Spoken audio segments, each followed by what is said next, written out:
बच्चों, कक्षा 11 भौतिक विज्ञान की ऑनलाइन कक्षा में आप सभी का स्वागत है। जैसे कि आप लोग इस समय चैप्टर दृढ़ पिंडों की घूर्णन गति के बारे में पढ़ रहे हैं।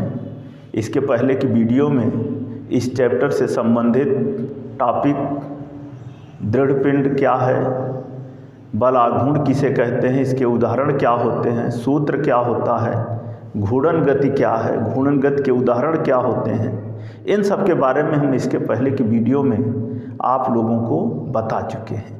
इसी क्रम में आज का जो महत्वपूर्ण टॉपिक है वह है कोणीय त्वरण। तो होता क्या है कि किसी पिंड के घूर्णन अक्ष के परितः कोणीय वेग परिवर्तन की दर को कोणीय त्वरण कहते हैं। इसे अल्फा से प्रदर्शित करते हैं। यह एक सदिश राशि है। इसका मात्रक रेडियन प्रति सेकंड स्क्वायर होता है और इसका जो बीमीय सूत्र है वह कैपिटल टी की घात -2 होता है। तो ये तो इसकी परिभाषा हो गई। अब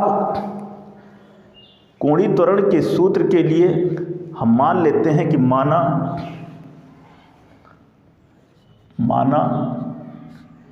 कोई पिंड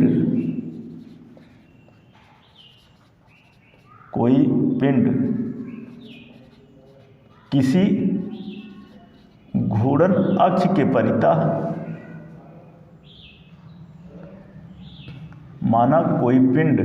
किसी घूर्णन अक्ष के परितः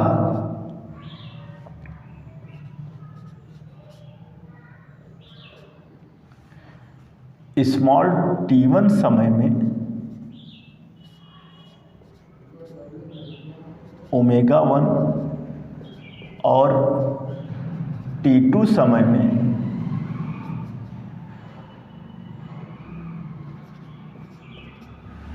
t1 समय में ω1 और t2 समय में ω2 कोणीय वेग से माना कोई पिंड किसी घूर्णन अक्ष के परितः t1 समय में ω1 और t2 समय में ω2 कोणीय वेग से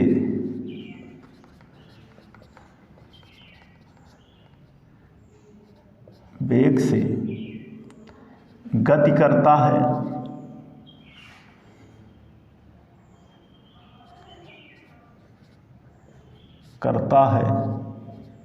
अतः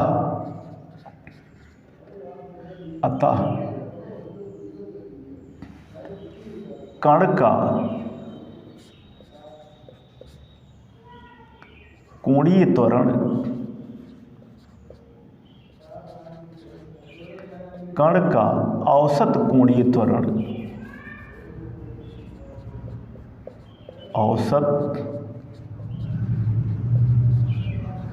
कोणीय त्वरण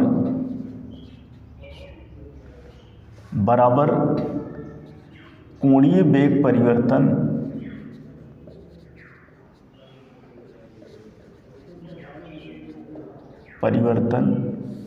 बटे समयांतराल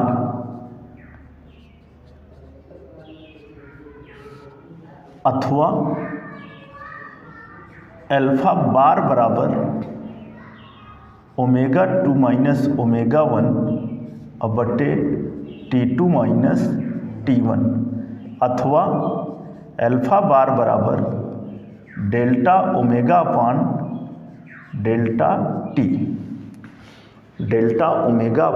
डेल्टा टी, आगे यदि डेल्टा टी अत्यंत सूक्ष्म हो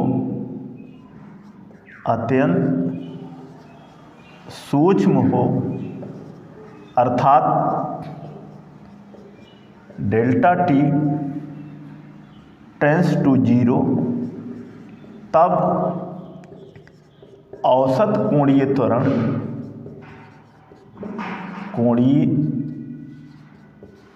त्वरण तात्कालिक कोणीय त्वरण के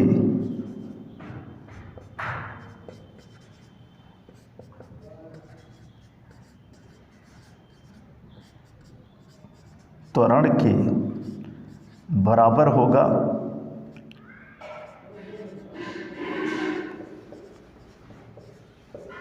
अर्थात तात्कालिक कोणीय त्वरण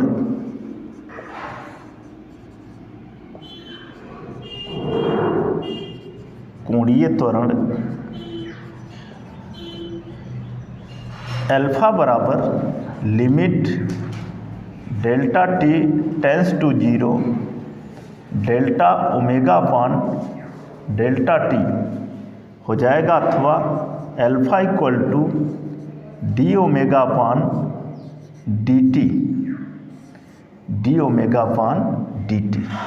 यही जो है तात्कालिक कोणीय त्वरण का सूत्र होगा।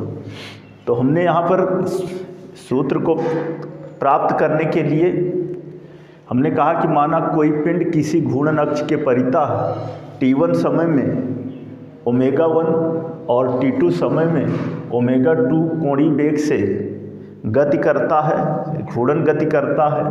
अतः कण का औसत कोणीय त्वरण बराबर कोणीय वेग परिवर्तन बटे समयांतराल, अथवा अल्फा बार बराबर ओमेगा 2 माइनस ओमेगा 1 और बटे t2 माइनस t1, अथवा अल्फा बार बराबर delta omega upon delta T. यदि डेल्टा टी अत्यंत सूक्ष्म हो अर्थात डेल्टा टी टेंस टू 0, तब औसत कोणीय त्वरण तात्कालिक रेखीय त्वरण के बराबर होगा। अर्थात या चाहे अतः कहें, अतः तात्कालिक कोणीय त्वरण अल्फा बराबर limit delta t tends to 0 delta omega upon delta t, और यहाँ से जब limit delta t tends to 0 ये हटेगा तो हो गया क्या, अल्फा बराबर d omega upon d t. तो यही है कोणीय त्वरण। अब आप अगला टॉपिक दे दीजिए।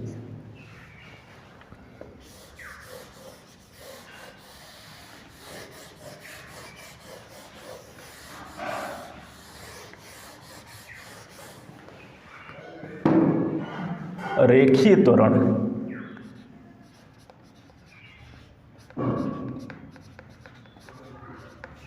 रेखीय त्वरण क्या होता है? किसी पिंड के घूर्णन अक्ष के परितः रेखीय वेग परिवर्तन की दर को रेखीय त्वरण कहते हैं। इसे स्मॉल a से प्रदर्शित करते हैं। इसका मात्रक मीटर प्रति सेकंड स्क्वायर और बीमीय सूत्र एल टी की घात माइनस यल टी की घात माइनस 2 होता है। तो यही है रेखीय त्वरण। यहाँ पर भी हम मान लेते हैं कि माना कोई पिंड किसी अक्ष के परितः t1 समय में b1 रेखीय वेग और t2 समय में b2 रेखीय वेग से घूर्णन गति करता है। मान लेते हैं यहाँ पर कि माना कोई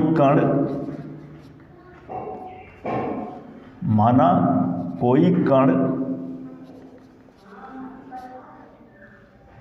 t1 समय में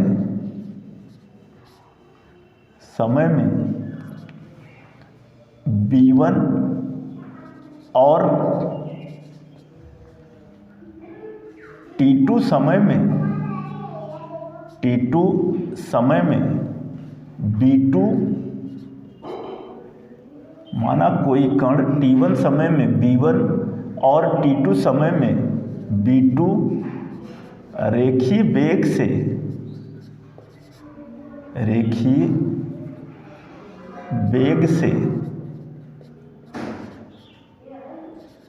किसी अक्ष के परितः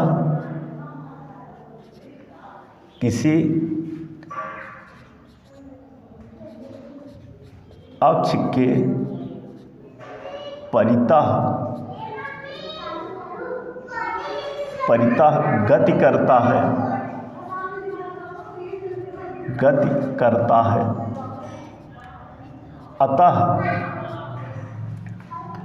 अतः कण का कण का औसत रेखीय त्वरण, औसत रेखीय त्वरण क्या हो जाएगा? हो जाएगा ए बार बराबर रेखीय वेग परिवर्तन, रेखीय वेग परिवर्तन बटे समयांतराल, बटे समयांतराल हो जाएगा। अथवा ए बार बराबर B2 माइनस B1 बटे T2 माइनस T1 हो जाएगा। अथवा ए बार बराबर delta V upon delta T, delta V upon delta T। फिर यहाँ पर ठीक उसी तरह से यदि डेल्टा T अत्यंत सूक्ष्म हो, अत्यंत सूक्ष्म हो, अर्थात डेल्टा T टेंस टू 0, तब औसत रेखीय त्वरण, औसत रेखीय त्वरण तात्कालिक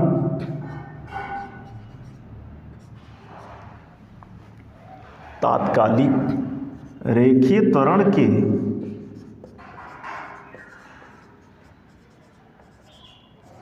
बराबर होगा,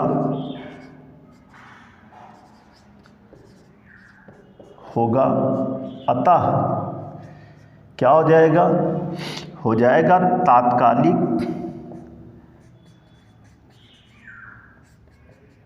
रेखीय त्वरण ए बराबर limit delta T tends to 0 delta V upon delta T, अथवा A equal to dV upon dt, dV upon dt। तो यही जो है तात्कालिक रेखीय त्वरण का सूत्र होगा। हमने आपको इस टॉपिक में बताया कि किसी पिंड के घूर्णन अक्ष के परितः रेखीय वेग परिवर्तन की दर को रेखीय त्वरण कहते हैं। इसे स्मॉल a से प्रदर्शित करते हैं। इसका मात्रक मीटर प्रति सेकंड स्क्वायर और विमीय सूत्र L T की घात -2 होता है। इसका सूत्र प्राप्त करने के लिए हमने माना कि T1 समय में B1 और T2 समय में B2 रेखीय वेग से कोई कण किसी अक्ष के परितः घूर्णन गति करता है, अतः कण का औसत रेखीय त्वरण अल्फा बार बराबर रेखीय वेग परिवर्तन बटे समयांतराल, अथवा अल्फा बराबर रेखीय वेग परिवर्तन बटे समयांतराल, अथवा ए बार बराबर B2 माइनस B1 बटे T2 माइनस T1, अथवा ए बार बराबर delta B upon delta T। यदि डेल्टा T अत्यंत सूक्ष्म हो, अर्थात डेल्टा T टेंस टू 0, तब औसत रेखीय त्वरण तात्कालिक रेखीय त्वरण के बराबर होगा। अतः तात्कालिक रेखीय त्वरण ए बराबर limit delta T tends to 0 delta B upon delta T, अथवा ए बराबर dB अपॉन dt। तो जैसे कोणीय त्वरण को अल्फा से प्रदर्शित करते हैं, ठीक उसी तरह से यहाँ पर रेखीय त्वरण को स्मॉल a से प्रदर्शित करते हैं। इसका ध्यान देना है। आगे अगला टॉपिक,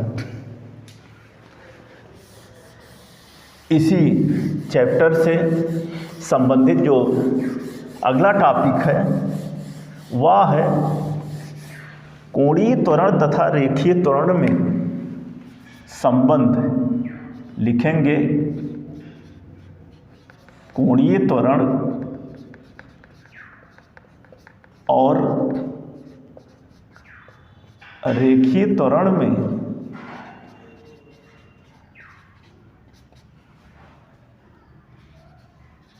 संबंध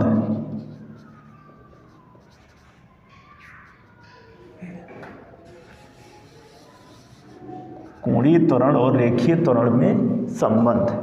तो हम मान लेते हैं कि माना कोई कण किसी अक्ष के परितः t1 समय में ω1 कोणीय वेग और t2 समय में ω2 कोणीय वेग से घूर्णन गति करता है।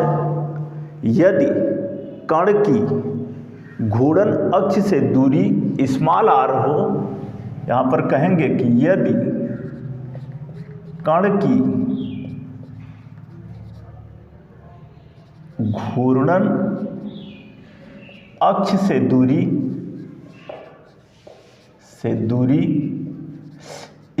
r हो तब क्या हो जाएगा? हो जाएगा कण का तो कोणीय त्वरण, कण का कोणीय त्वरण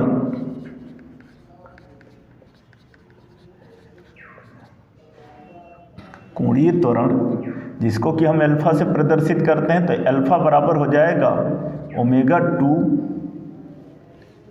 माइनस ω1 और बटे t2 माइनस t1। परंतु होता क्या है, आप पढ़े हो कोणीय वेग और रेखीय वेग में संबंध। उस संबंध की सहायता से क्या हो जाएगा?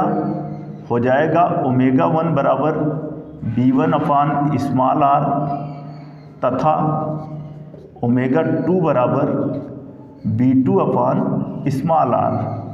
तो इसलिए क्या होगा?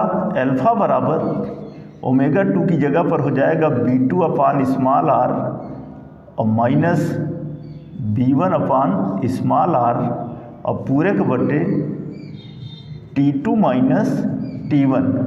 इसको हम लिख सकते हैं, अथवा अल्फा बराबर 1 अपान r कॉमन लिया तो हो गया v2 माइनस v1 और बटे t2 minus t1। v2 minus v1 बटे t2 माइनस t1। यहाँ पर जो v2 माइनस v1 बटे t2 माइनस t1, इसके पहले ही हम आपको रेखीय त्वरण बताए हैं। और क्या था कि रेखीय वेग परिवर्तन की दर को ही रेखीय त्वरण कहते हैं।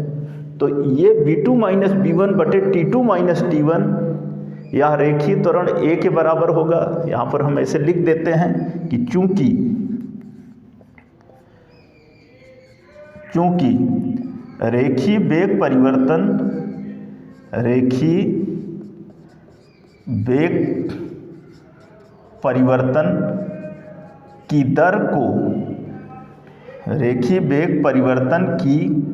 दर को रेखीय त्वरण स्मॉल a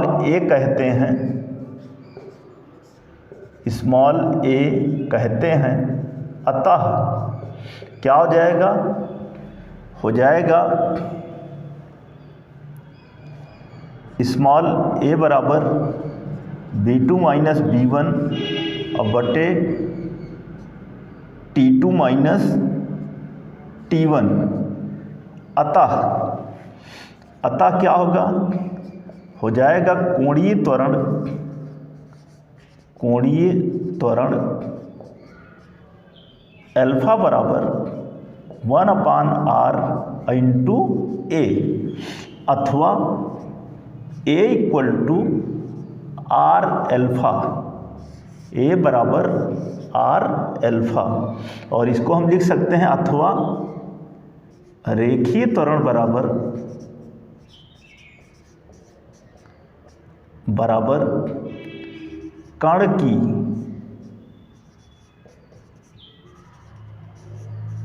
घूर्णन अक्ष से दूरी और गुणे कोणीय त्वरण गुणे कोणीय त्वरण। घूर्णन अक्ष से दूरी और गुणे कोणीय त्वरण। तो यही जो है A बराबर आर अल्फा जो है यही कोणीय त्वरण और रेखीय त्वरण के बीच में संबंध होगा। तो यहाँ पर इस संबंध को प्राप्त करने के लिए जैसे कि हमने आपके सामने दिखाया है, हम मान लेते हैं कि माना कोई कण किसी अक्ष के परितः घूर्णन गति कर रहा है जो कि समय स्मॉल t1 में कोणीय वेग ओमेगा 1 और समय स्मॉल t2 में कोणीय वेग ओमेगा 2 से वह घूर्णन गति कर रहा है। यदि कण की घूर्णन अक्ष से जो दूरी है वह स्मॉल r हो, तब इस दशा में कण का कोणीय त्वरण अल्फा बराबर ओमेगा 2 माइनस ओमेगा 1 और बटे t2 माइनस t1। परंतु कोणीय वेग और रेखीय वेग में जो संबंध होता है b बराबर आर ओमेगा अथवा omega equal to b upon r, उसकी मदद से ओमेगा 1 बराबर b1 बटे आर तथा ओमेगा 2 बराबर b2 बटे स्मॉल आर इस मान को रख लेते हैं। तो इसलिए हो जाएगा अल्फा बराबर b2 upon r minus b1 upon r पूरे बटे t2 माइनस t1, और ये हो जाएगा अथवा अल्फा बराबर 1 अपान आर ब्रैकेट में b2 माइनस b1 बटे t2 माइनस t1। परंतु या चूँकि रेखीय वेग b2 माइनस b1 बटे t2 माइनस t1 या जो है रेखीय वेग परिवर्तन की दर है, तो चूँकि रेखीय वेग परिवर्तन की दर को ही हम रेखीय त्वरण स्मॉल a कहते हैं, अतः इसकी जगह पर क्या हो जाएगा स्मॉल a बराबर b2 माइनस b1 बटे t2 माइनस t1, अतः कोणीय त्वरण अल्फा बराबर 1 अपान आर और इसकी जगह पर हो गया स्मॉल a। तो इस तरह से हो जाएगा स्मॉल a बराबर आर अल्फा अथवा रेखीय त्वरण बराबर कण की घूर्णन अक्ष से दूरी और गुणे कोणीय त्वरण। तो यही है कोणीय त्वरण और रेखीय त्वरण में संबंध। तो बच्चों, आज की इस वीडियो में हम 3 महत्वपूर्ण टॉपिक के बारे में आपको बताए हैं। कोणीय त्वरण क्या होता है, उसकी परिभाषा क्या होती है, और कोणीय त्वरण का सूत्र क्या होता है, रेखीय त्वरण की परिभाषा और उसका सूत्र, कोणीय त्वरण और रेखीय त्वरण में संबंध क्या होते हैं, इसका हमने निगमन आपके सामने आपको बताया है। इन तीनों टॉपिकों को आप ध्यानपूर्वक देखिए, समझिए और नोट कीजिए। इस चैप्टर के और बचे हुए जो टॉपिक हैं उन्हें हम आपको अगली वीडियो में बताएंगे। धन्यवाद।